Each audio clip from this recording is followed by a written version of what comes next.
You hear it often. He has a height advantage. Like a young Mike Tyson once said on the Dick Cavett show. There's a guy, everyone always say this guy has an advantage, a 7-inch reach advantage, 4-inch height advantage. No one ever says he has a 4-inch height disadvantage. When you're a tall fighter, you have the so-called height advantage. You can easily control distance using punches or kicks and simply step back and forth when your opponent strikes, having a distance advantage to counter whatever comes at you. But this so-called advantage can also be turned into a disadvantage.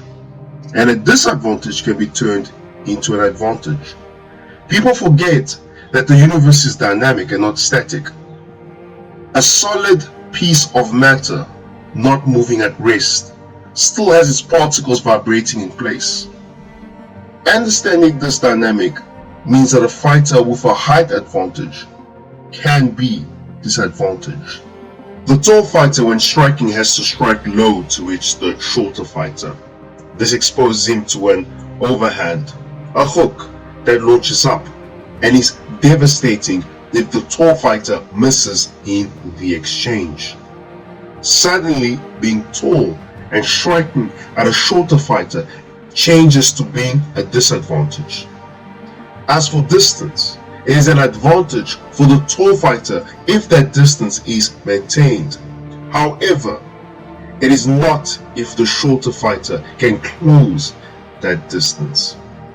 Mike Tyson is a perfect example of taking down taller fighters, and this past weekend at the UFC 257 we saw another fantastic display of how being a tall fighter can be turned into a disadvantage.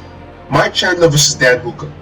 Mike Chandler, from the onset of the fight, will throw a jab or a straight punch, crouching low with his right hand, and will tag Dan in the body.